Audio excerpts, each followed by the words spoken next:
CGL संग्राम की रणभेरी बच चुकी है। कैसे मेरे वीर जवानों, दिसंबर में दोनों सेनाएं आमने सामने होंगी, एक तरफ एसएससी और दूसरी तरफ आप।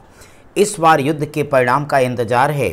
इसी नाते एसएससी ने पहले से अनाउंस कर रखा है कि 20,000 वैकेंसीज हैं। तो माय डियर स्टूडेंट्स, 70 दिन के इस संग्राम के लिए आज मैं आपका जो टॉपिक लेके आया बहुत ही शानदार टॉपिक है, डिसीजन मेकिंग। और इसमें आज 9वीं क्लास पर मैं आपके लिए आगे बढ़ूंगा। तो जब भाई ठीक है, बात युद्ध की है तो मैं तेज़ी के साथ देखता हूं कि यहाँ पे क्या कुछ होने वाला। आज का जो टॉपिक है डिसीजन मेकिंग बहुत ही शानदार था माय डियर स्टूडेंट्स। अगर यहाँ पे मैं क्वेश्चन के लिए आपसे बात करने जा रहा हूँ तो ज़रा आप सभी लोग ध्यान देना कि डिसीजन मेकिंग में पहले सेक्शन पे हमारे आपके पास कुछ प्रश्नों को लेकर, ये प्रश्न थोड़े से लॉन्ग होते हैं लेकिन अगर इनको केयरफुली लगाएं, जैसे एक सूचना के बेस पर पूरे 5 के 5 सवाल आने वाले हैं, तो अगर आपको इसमें थोड़ा सा सेट करने में समय भी लगे तो भी आपको परेशान नहीं होना चाहिए। तो चलिए देर किस बात की, शुरू करते हैं। आप जल्दी से कमेंट बॉक्स में अपने कमेंट्स करके बताना कि आप कितने क्वेश्चन मेरे साथ लगा पा रहे हो। और हाँ, वीडियो को लाइक करना, कमेंट और शेयर करना ना भूलिए अपने उन दोस्तों तक जिनसे इस बार दिसंबर में युद्ध के मैदान में आपका आमना सामना होने वाला है। परिणाम आपके पक्ष में होगा, इस उम्मीद के साथ टॉपिक की शुरुआत करता हूं।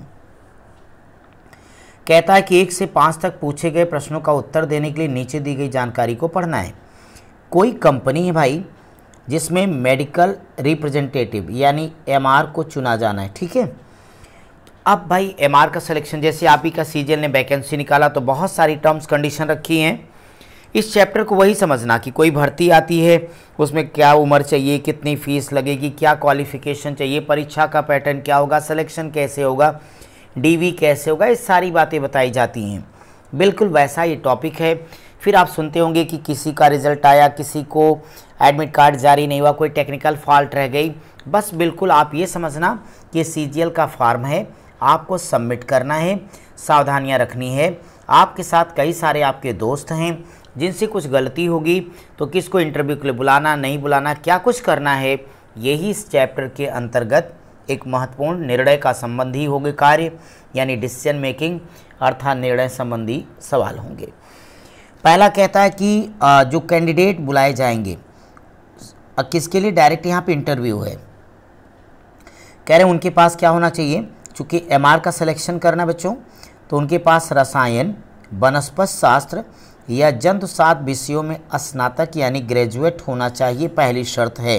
किसमें, केमिस्ट्री, आपका ये बॉटनी है या जूलॉजी है। सेकंड है एसएससी में 60% से ज़्यादा और स्नातक में 50% से ज़्यादा अंक।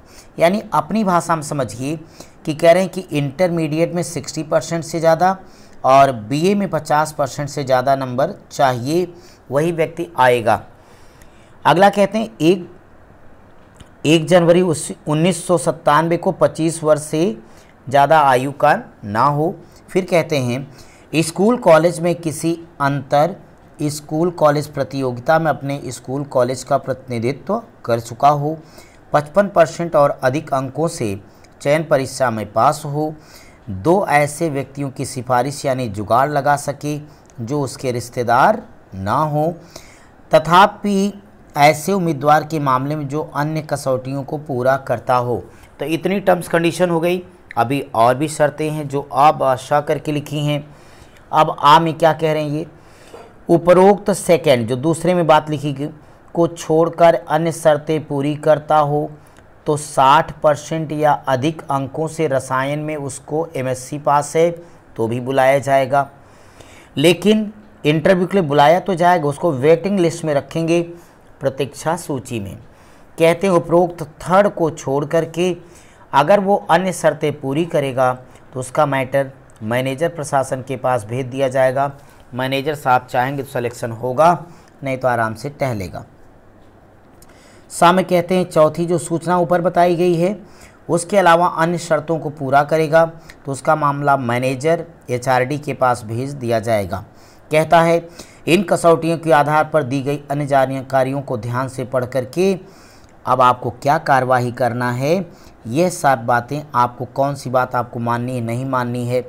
अगर उपलब्ध आंकड़ों के आधार पर कार्रवाई करने के लिए निर्णय नहीं लिया जा सकेगा तो आपके उत्तर आंकड़े अधूरे हो जाएंगे। अन्य मामलों में जो विकल्प दिए गए उसके हिसाब से उत्तर होगा। बहुत ही शानदार, थोड़ा सा टफ क्वेश्चंस होते हैं, जो विद्यार्थी ध्यान से नहीं करेगा वो नहीं लगा सकता। देखो पहला प्रश्न, अब ऊपर जितने डेटा दिए गए उनके बेस पर ऊपर आपको कुछ याद है। पहली सूचना में था कि विद्यार्थी के पास रसायन, वनस्पति, जंतुशास्त्र में स्नातक होना चाहिए, इंटरमीडिएट में 60%, ग्रेजुएशन में 50 से ज़्यादा होना चाहिए, एज 1997 में 25 साल से ज़्यादा ना होने पाए, स्कूल कॉलेज में भाग लिया हो, 55% से अधिक परीक्षा से चयन में यानी टीयर 1 में पास हो, 2 लोगों की जुगाड़ लगा सके, सिफारिश लगा सके, सारी बातें कही गई थी। अब यहाँ पे अगर उनकी सारी बातों यानी कुल टर्म्स कंडीशन 1 2 3 4 5 6, तो वहाँ तो 6 सूचनाएं दी गई थी, 1 2 3 4 5 6। इसके बाद में फ्रेंड्स अ ब सा करके 3 इन्फॉर्मेशन दिया गया था। तो अगर हम 3 उन इन्फॉर्मेशन के बारे में बात करेंगे तो अ ब सा करके वो चीज़ें थी। अब आइए सुश्री वंदना पाल से मिलते हैं। सुश्री वंदना पाल जिनका जन्म 19 नवंबर 1974 को हुआ। अगर 19 नवंबर 1974 को हुआ तो जाहिर तौर पर 1 जनवरी 1997 को 25 साल से ज़्यादा नहीं होंगी, यानी तीसरी वाली शर्त सही है। रसायन में परास्नातक ये हैं, तो रसायन में अगर ये परास्नातक है तो टेंशन लेने की ज़रूरत नहीं है। स्नातक में उनके जो विषय थे रसायन, जंतु और वनस्पति शास्त्र, पहली सूचना भी इनकी सही निकल गई। इसके बाद में आगे कहते हैं उन्होंने खेल और नाटकों में अपने स्कूल कॉलेज का प्रतिनिधित्व किया है, तो अगर प्रतिनिधित्व किया तो चौथी सूचना प्रतिनिधित्व की थी वो भी सही है। उनके पापा एक सफल डॉक्टर हैं, चयन परीक्षा में उनके 62% से ज़्यादा नंबर। पाँचवीं सूचना में चयन परीक्षा में 55 से ज़्यादा चाहिए, इनका 62 है, ये भी क्लियर हो गया। इसके अलावा इन्होंने केमिस्ट एसोसिएशन के अध्यक्ष और उपाध्यक्ष की सिफारिश लगाई, ये भी बात इनकी सही है। सब ऑल इज़ वेल है, लेकिन यहाँ पे एक बहुत बड़ी भूल इनसे हुई है कि इनका एसएससी में 60% ना तो ये जानकारी दी गई सवाल में, ना ग्रेजुएशन में 50% से ज़्यादा। तो बच्चों ये क्या होगा, डाउटफुल हो गया। हो सकता है इनका ज़्यादा, हो सकता कम, ये बात पता नहीं है। फॉर्म में भरना ये भूल गई हैं। अब इनके प्रश्न का उत्तर का विकल्प आपके सामने दिया गया। पहला करता है साक्षात्कार के लिए बुलाना, बिल्कुल नहीं बुलाऊंगा। आंकड़े अधूरे, हाँ जी हाँ जी। इनका मामला अपर्याप्त आंकड़ों का हो गया। ये रहा आपके क्वेश्चन का आंसर। अब हम देखेंगे सेकेंड क्वेश्चन, बहुत शानदार सवाल। अगर मैं यहाँ बात करता हूँ आदित्य की, तो कहता है कि आदित्य 1995 में टेबल टेनिस में कॉलेज टूर्नामेंट जीता था। वे उस समय अपना बीएससी अंतिम वर्ष कर रहे थे। उनके विषय रसायन, जंतुशास्त्र। एसएससी से लेकर कंपनी द्वारा लिया गया हर इम्तहान 60% से ज़्यादा, बढ़िया विद्यार्थी है। उसके पास 2 अच्छी सिफारिश हैं, जिनमें एक कॉलेज के प्रिंसिपल, दूसरा उद्योगपति का है। उनके पिताजी बैंक में काम करते हैं। इसका मतलब ये है कि जो पहली सूचना थी कि इनका रसायन, वनस्पति शास्त्र, जंतु में स्नातक हो, ये बात बिल्कुल सही हो गई। दूसरी सूचना थी कि इनके एसएससी में 60% से ज़्यादा नंबर, तो 62 से ज़्यादा, दूसरी भी सही है। तीसरी इनकी जो उम्र का मामला है, तो अगर हम उम्र के मामले में बात करें तो उम्र के बारे में उल्लेख करना बच्चों ये भूल गए, बता नहीं पाए, डाउटफुल हो गया मैटर। बाकी तो इनका सारा का सारा डन है, कोई टेंशन लेने की ज़रूरत नहीं, विचार नहीं किया जा सकता। इनके मामले में भी आंकड़े अधूरे हो जाएंगे। आप सब समझ तो पा रहे हो? अगर हाँ तो जल्दी से कमेंट करते रहे कि वाई टाइप करेंगे भाई सब लोग। देखिए ना आगे मोहन जी, अगर मोहन जी की बात करता हूँ तो मोहन ने रसायन और जंतुशास्त्र से लेकर फार्मेसी में बैचलर डिग्री ली, बहुत बढ़िया।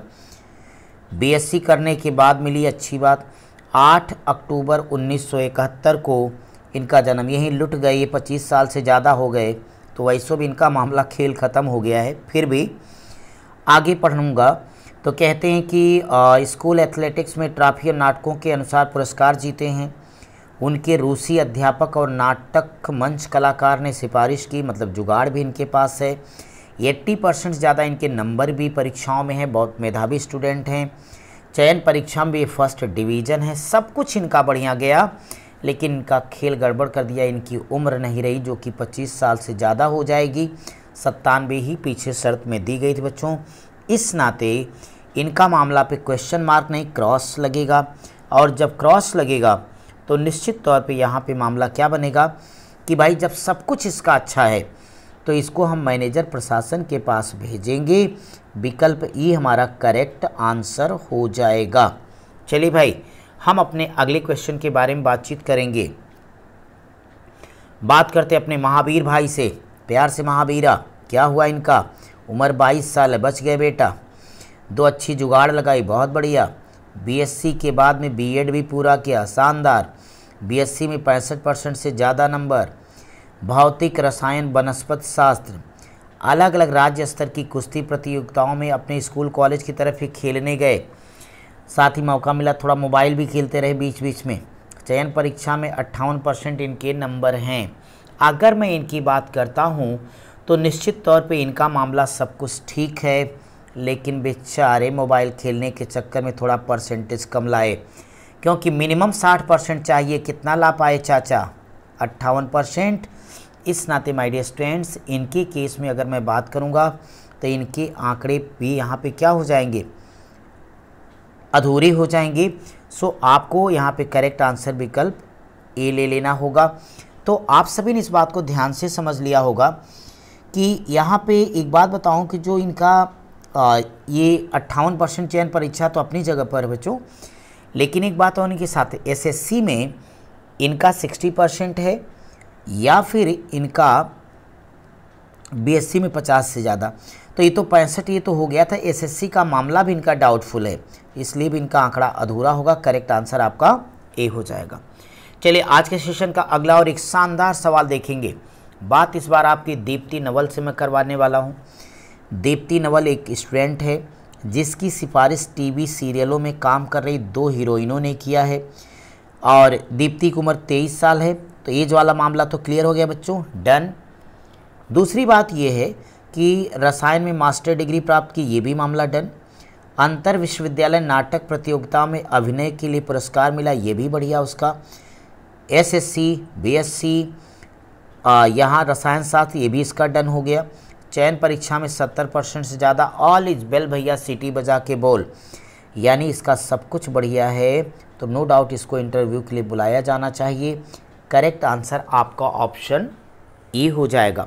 माय डियर स्टूडेंट, ये था आपका डिसीजन मेकिंग का सेक्शन, जिसमें हमने आपको ये समझाया कि आपको घबराना नहीं है। सुन के लगता है बहुत कठिन है, लेकिन आपने खुद देखा कि केवल विज्ञापन में दी गई सारी शर्तों को अपनी कॉपी पे नोट कर लेना, एक एक क्वेश्चन पढ़ते जाना, जो लागू हुआ यस नो करते हुए एक एक सवाल का आंसर देते चले जाइएगा, और इतने शानदार सवालों का जवाब देखिए आप औरों को अपने से पीछे करके अपने सफलता की तरफ एक कदम आगे बढ़ा सकेंगे। आज के सेशन में हम लोगों ने इतना क्वेश्चन किया। आगे हम आपसे एक नए शानदार टॉपिक के साथ मिलेंगे।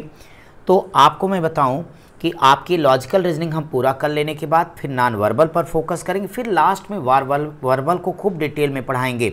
माय डियर स्टूडेंट, इसके अलावा आपकी तैयारी में कोई कसर ना रह जाए, इसके लिए हम मैथमेटिक्स डेली रात 10 बजे लाइव लेके आ रहे हैं आप सभी के लिए। तो आप हमारे दूसरे यूट्यूब चैनल पर विजिट कीजिए, कीर्तिमान एकेडमी, रोज़ रात के 10 बजे वहाँ जुड़िए, अपनी तैयारी को धार दीजिए। और हाँ, टीयर 2 के लिए हर रविवार सुबह 6 बजे स्टैटिस्टिक्स सांख्यिकी की क्लास भी आपकी जारी है। तो आप सब पढ़ते रहिए, मस्त रहिए, स्वस्थ रहिए। Thank you.